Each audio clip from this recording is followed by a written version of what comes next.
Hey YouTube, greetings. This is Quentin. I'm back. I know it's been a while. I basically have a kind of a different review than my other reviews that I usually do. This is basically a dual review. It's been a while since I've unboxed these two phones, the Samsung Galaxy S6 Edge and the HTC One M9 Developer Edition. And what happened is basically Google announced Project Fi. I got really excited about that. I requested an invite. I ended up, I should say, repurchasing a Nexus 6, which I did like that phone a lot, but I had sold it because I get a lot of phones and keep them and buy them and sell them. But anyway, I got so used to the big form factor, I kind of missed it once I got the Nexus 6. Plus, I was kind of excited about Project Fi. Anyway, make a long story short, I really have not been using these two phones a whole lot exclusively, and I haven't even got an invite for Project Fi either. But anyway, here's a quick comparison slash review of both of these phones, I should say. The phone that I probably use the least is the HTC One M9. It's still a great phone, but I knew from the beginning when I saw the announcements of both of these phones that the S6 Edge is the one that I really was gonna like. I could just tell just by the design of it, the look of it, the fact that it has a fingerprint scanner and wireless charging. That was just really big for me. But both phones are real nice. So I'll power on both phones. And you know, the HTC One M9's button is on the side now, which while I'm doing a review, I might as well mention I like that idea, but I don't like the fact that it's so low. It's kind of weird. I find myself accidentally pressing the volume buttons a lot. So that's the stock HTC animation sound. And this is the HTC One Developer Edition. It's unlocked, so. And it always does this. I don't know why. It must be something in the software. And you usually get this after you upgrade, like you get an update or something. Power on the S6. And I like the button placement on the S6. And most Samsung Galaxy phones, I've always liked the button placement with the power button right over here. And it's not as low as the HTC One M9. It's kind of just the right spot. And then the volume button over here. But I like both phones, like I said, but I'm so used to the big phones now. I still have my iPhone 6 Plus, and I have my Nexus 6, which I really became to like, and I'm really glad I got it back, because I'm really back familiar with it. And so, but I still use these two phones every once in a while, especially the S6 Edge. The battery life on these two phones it's okay. Like I said, compared to the bigger phones, it's not that great. Especially the S6 is pretty bad, especially when you start using it.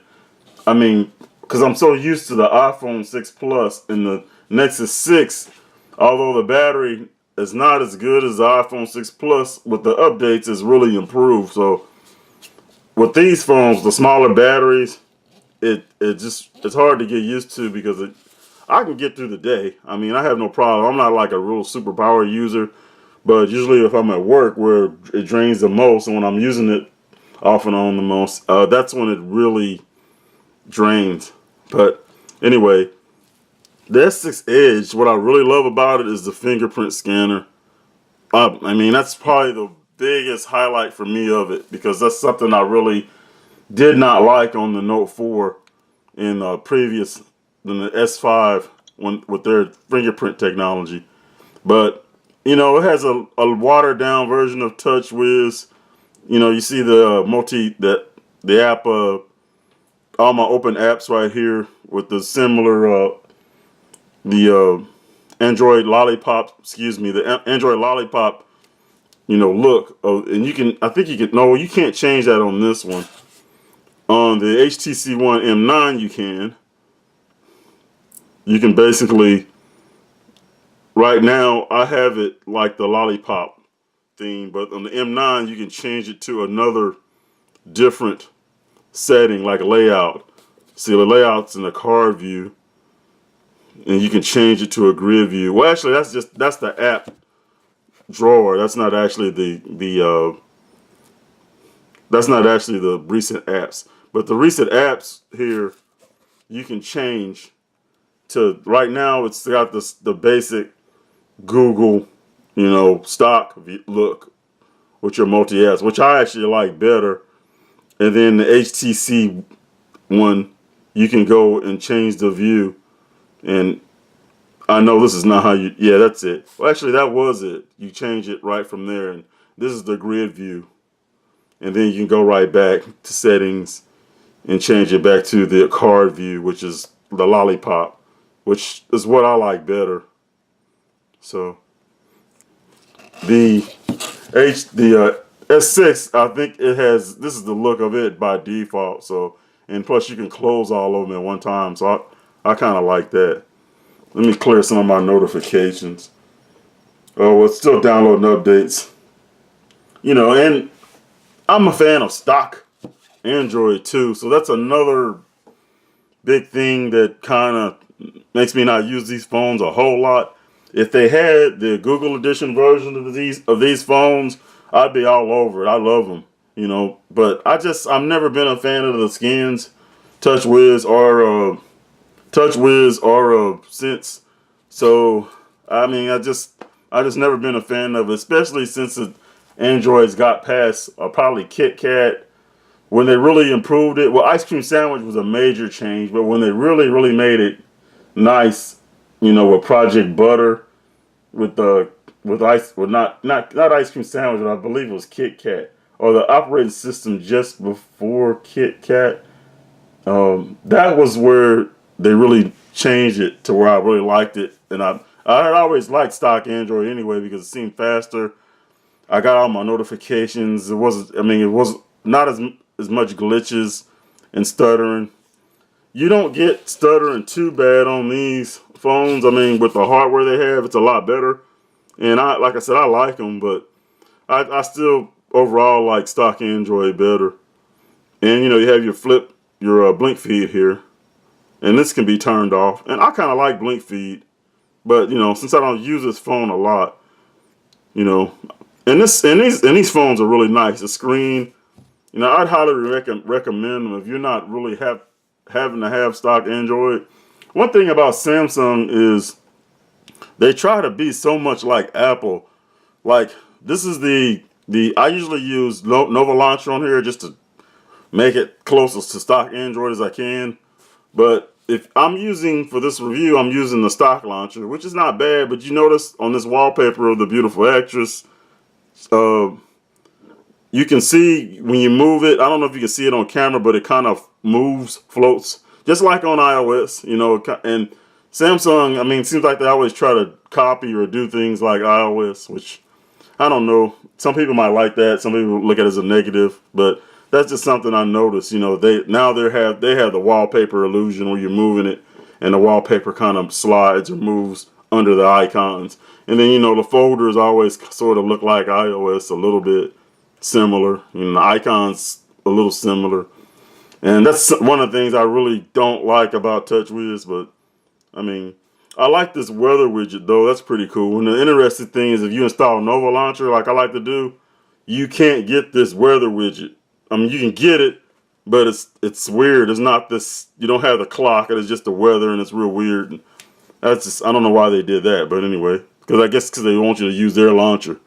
But it's not a bad launcher. One thing both of these phones have that I really like is the remote, the Peel remote.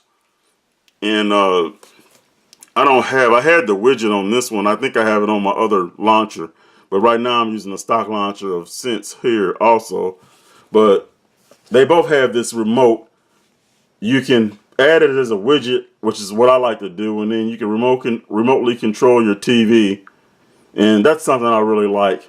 Having your phone, using it as a remote. And it has all your channels, and that's kind of neat, and it kind of caters to what you like to watch.